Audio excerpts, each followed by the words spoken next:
कितना बड़ा स्थान था उनका? भैया देखिए, हाँ। ये हमारे लीडर हैं, हाँ। उनके हम वो करिंदे समझ लीजिए कि उनके कहने पे हम चलते हैं। वो अगर कह देंगे जिहाद तो मैं मरने के लिए तैयार हूँ जी, तो वही हमारे आयतुल्ला हैं। उनका कहना हमारे हक में बेहतर रहता है। वो कहते हैं चांद हो गया तो हम मान लेते हैं। वो कहते हैं रोजा रखो तो हम रोजा रखते हैं। इमाम के बाद ये जो हमारे नायब हैं ये हमारे रहबर हैं, हम इन्हीं के मानने वाले हैं। ऐसे भी हम चलते हैं जी। तो आप ये देख रहे थे कि जो लोगों में आक्रोश है, जो शिया समुदाय के सुप्रीम लीडर खामनेई साहब की हत्या, उनके पूरे परिवार का खात्मा, अब ये सिर्फ ईरान की बात नहीं रह गई है। करना किसी के लिए भी जायज़ नहीं है, सही नहीं है जी। चाहे जिस मुल्क का मामला हो, जुल्म के ख़िलाफ़ तो हर जगह आवाज़ उठनी चाहिए।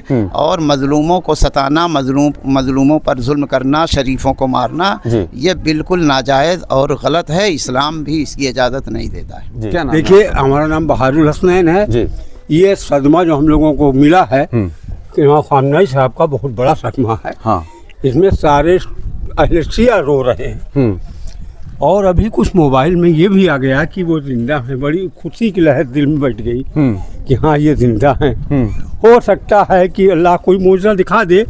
इसके अलावा तो और हम लोग कुछ करने से दुआ करते हैं अल्लाह से कि अल्लाह ईरान को सलामत रखे जी। और उनके दुश्मन को नष्ट नाबूद करे जी। आमीन। कि जैसे हमने सर से सवाल किया कि खामनेई साहब का कितना महत्वपूर्ण स्थान था इस पूरी दुनिया में शिया नेताओं में। सुप्रीम लीडर थे, 79 ईयर के थे। आयतुल्लाह उज़्मा आगा खामनेई रहबर थे। वली फ़क़ीह एक ओहदा होता है जो तमाम सिर्फ वली फ़क़ीह होता है, और वो ये थे। हाँ। वो वली फ़क़ीह थे।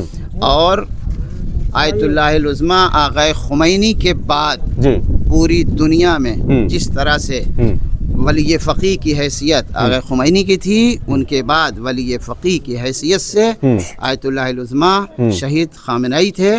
पूरी दुनिया में जहाँ भी शिया हैं उनको अपना लीडर, अपना रहबर मानते थे और उनके हुक्म पर चलने के लिए हर वक्त तैयार रहते थे।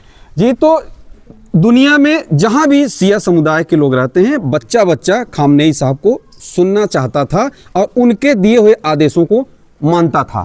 यही कहना चाहते हैं सर? जी जी। पूरी दुनिया में जी। और इसीलिए इस वक्त पूरी दुनिया में जहाँ भी शिया हैं, हम लोग सिर्फ मुहर्रम में काला लिबास पहनते हैं, लेकिन कल जब से शहादत हुई है, खबर मिली है, पूरी दुनिया में जहाँ भी शिया हैं सब रो रहे हैं, सब काला लिबास पहने हुए हैं। वरना काला लिबास हम लोग खाली मुहर्रम में पहनते हैं। अच्छा। हाँ, लेकिन ये विरोध प्रदर्शन के लिए विरोध प्रदर्शन है। ये मैं दिखाना चाहता हूँ दर्शकों को कि ये विरोध प्रदर्शन के लिए कि आपका पीसफुल जो प्रोटेस्ट है, ये वो यही है। ये प्रयागराज से पीसफुल प्रोटेस्ट ये कि खामनेई साहब की जो हत्या हुई है उनके पूरे परिवार। क्या नाम है आपका? जी, मेरा नाम जो हुसैन गुलाम अस्करी जी। और मैं यही कहना चाहूँगा कि जिस तरीके से अमेरिका ने ईरान पर बर्बरता को नाफिज किया है, इस तरीके से मसलन एक जो इंसानियत को शर्मसार करने वाला जो मरहला सामने आ रहा है, क्योंकि आप देखें कि इस तरीके से जेनोसाइड जो कहीं पर भी नहीं हुआ। आप जब से अमेरिका इस वक्त जो है पावरफुल हुआ है, ताकत में आया, वो कहीं भी जा कर के जो हमला कर देता है, कहीं भी जा कर के किसी भी इंसान, यानी सिर्फ और सिर्फ अपने फ़ायदे के लिए सारी चीज़ें कर रहा है। उसको पता है कि ईरान में मसलन तेल का ख़जाना ज़्यादा है। और आप देखें अभी हालिया जितने भी वाक़यात रूनुमा हुए हैं, वो ज़्यादातर देखिए अभी वेनेजुएला का जहाँ मसला आता है, वहाँ पर भी कब्ज़ा किया, तो वहाँ पर भी सारे तेल वगैरह जो है गुंडागर्दी तरीके से उसको ले लिया। तो जाहिर सी बात है, एक तरफ जहाँ जो है खामनेई साहब बिल्कुल इंसानियत और इंसानियत के रास्ते पे चल करके इंसानों को इंसानियत सिखा रहे थे, वहाँ पर ये अमेरिका जो है दहशतगर्दी क्या करना चाहता है। और इस तरीके से कि खामनेई साहब को उसने जो टारगेट किया है, ये मानवता के खिलाफ है। क्योंकि आप देखें कि इस तरीके से कोई भी किसी को नहीं मारता, किसी भी नेता को नहीं मारा जाता, जिस तरीके से इसराइल अमेरिका ने मिलकर के खामनेई साहब को टारगेट किया है, कत्ल किया है। यकीनन ये एक जेनोसाइड है जिसकी भरपाई नहीं हो सकती है। आप देखें कि मसलन खामनेई साहब एक सादा मिजाज, जो कि सादा कपड़े पहनते थे, उनके पाँव में भी मैंने देखा है, खुद देखा है कि वो जूते की जगह कभी कभी मोजा जो पैर में पहनते थे, लेकिन वो सादी एक जो है चप्पल वगैरह जो होती है, स्लीपर वगैरह पहने रहते थे। और ये जो है, चूंकि हम लोग जो है वहाँ पे रहे हुए हैं, हम लोग ईरान में रहे हो आप? जी, हम लोग बेहतर जानते हैं। अच्छा, आप भी रहे हैं मौलाना साहब? हम लोग बेहतर जानते हैं कि वहाँ पर यानी आवाम, यानी या कहने को वेस्टर्न मीडिया कुछ भी कहे कि वहाँ मसलन औरतों के खिलाफ जो है ईरान जो है काम करता है, या फिर आज़ादी नहीं है, या फिर वहाँ की आवाम जो है परेशान रहते, ऐसा कुछ नहीं। आप जाकर के हकीकत मालूम करिए। जब आप वहाँ पे रहेंगे तो उनका कल्चर देखेंगे, उनका रहन सहन देखेंगे, वहाँ पे औरतों की आज़ादी देखेंगे। वहाँ औरतें नौकरियाँ करती हैं, वहाँ औरतें जो मर्दों के साथ जो है हर प्रोटेस्ट में और हर जगह, हर ऑफिस में आपको नज़र आएंगी काम करते हुए। और इसी तरीके से इल्मी मरकज़ है, वहाँ की औरतें जो पढ़ी लिखी भी होती हैं। ऐसा नहीं है कि मसलन सिर्फ इस्लामी ममालिक है, क्योंकि देखिए इस्लाम धर्म को अगर सही समझना है, सही से जानना है, तो इस्लाम ने इंसान को सबसे पहला मैसेज पैगाम जो दिया है वो इल्म सीखने का और सिखाने का। कुरान की पहली आयत जो कहा इक़रा बिस्मि रब्बिक, कि ऐ रसूल जो है पढ़िए अल्लाह के हुक्म से। यानी इस्लाम वाकई लोगों को पढ़ना लिखना देखना चाहता है, वो जो है इल्म और तरक्की के रास्ते पे लगाना चाहता है। और दर हकीकत इस्लाम जो है मानवता का पैगाम देता है। इस्लाम सही जो इस्लाम समझने वाले हैं, जो कि हमारे हिंदुस्तान के जो पुराने जर्नलिस्ट हैं या फिर जो विद्वान लोग हैं, वो जानते हैं अच्छी तरीके से कि इस्लाम एक जो है ऐसे रास्ते को अपनाना चाहता है जहाँ पर इंसानियत हो, जहाँ पर लोग जो है एक दूसरे से जुड़े रहें, लोग एक दूसरे से मोहब्बत करें। ये जेनोसाइड को हरगिज़ भी इस्लाम बर्दाश्त नहीं करता। जी, अब ये जो अमेरिका ने जो किया है, ये क्या रिलीजियस जो बदला लेने के लिए, या जो वहाँ जो तेल के कुएं हैं उसका फ़ायदा उठाने के लिए? जाहिर सी बात है, जब इंसान यानी आज के ज़माने के लिहाज से अगर जो बात किया जाए तो हर कोई जो है plan A, plan B, plan C की जो है तैयारी किए बैठा रहता है। आप देखिए जहाँ भी यानी मीडिया में भी अगर बात होगी तो उसमें भी plan A, plan B, plan C की बात होती है। अब जाहिर सी बात है कि हर इंसान चाहता है कि एक तीर से जो है कई निशाने जो है साधे। जी जी, ऐसा होता है और आज बहरहाल यही चल रहा है। जाहिर सी बात है, अगर आप देखें खामनाई साहब की अमेरिका या फिर इसराइल से दुश्मनी क्यों थी? क्या अपनी ज़ाती मफाद के लिए, या फिर उन्होंने कभी अमेरिका पे हमला किया, या फिर कभी जो इसराइल पे हमला किया? ऐसा तो नहीं है ना। या फिर अभी जितनी भी मरतबा जो ईरान पे हमला हुआ, क्या आप हमें ये बता सकते हैं कि ईरान ने जो पहले हमला किया हो, किसी पे अटैक किया हो, किसी इसराइल या फिर अमेरिकी को मारा हो? कहने के तो वेस्टर्न मीडिया कुछ भी कह सकता है, लेकिन आप जब वहाँ ग्राउंड रिपोर्ट जा करके देखेंगे तो हकीकत ये है कि ईरान और सुप्रीम लीडर आयतुल्लाह खामनाई ने कभी भी किसी को नाजायज न सताया न परेशान किया। तो मेरा ये सवाल है कि आखिर जो है खामनाई साहब की ईरान से दुश्मनी क्यों थी?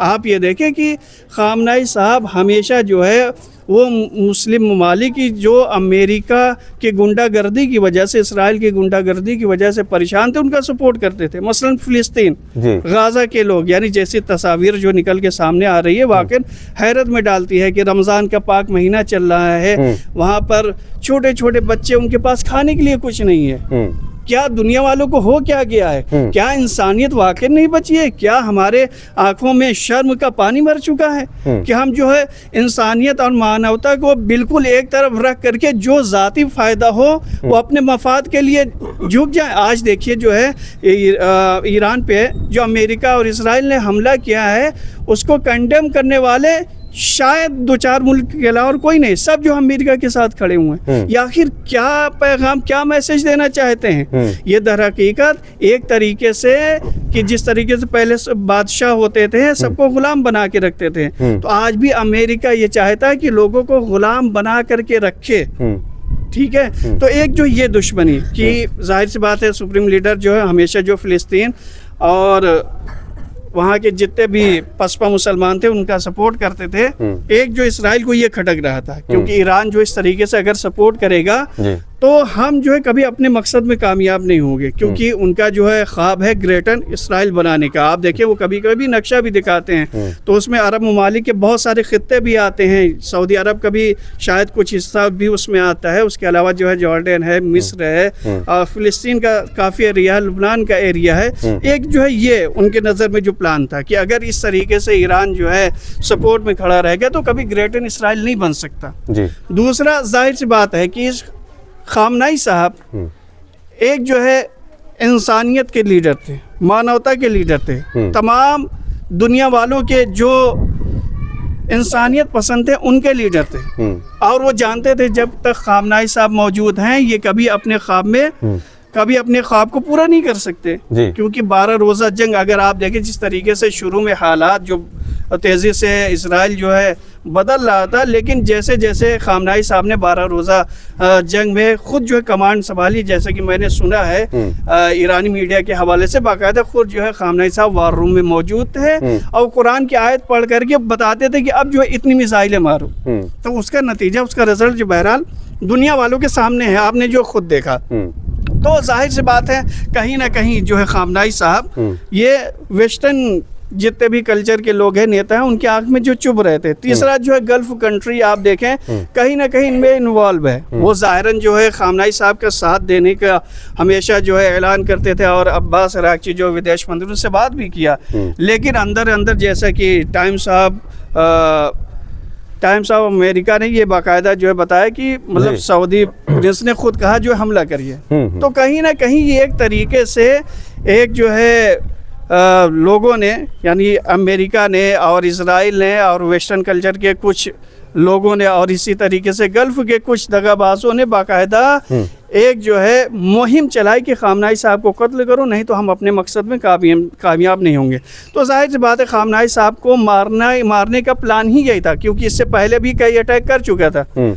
उसके बाद ये फिर हमला किया। तो अब जाहिर सी बात है जब खामनाई साहब को कत्ल कर लिया तो इन्होंने ये सोचा कि अब इस तरीके से हम ईरान पे जो कब्जा कर लेंगे और वहाँ की आवाम को बहकाएंगे कि वहाँ जाकर के अब जो है खुद जो प्रोटेस्ट करो और वहाँ की हुकूमत को अपने हाथ में ले लो। अब जाहिर सी बात है जब अमेरिका जो उसमें इन्वॉल्व होगा, हुकूमत जो उनकी होगी, तो वो तेल का खेल भी सामने आएगा। जी, तो तेल का खेल भी सामने आएगा। आप सब भी कमेंट करके अपनी राय जरूर दीजिएगा। जय हिंद।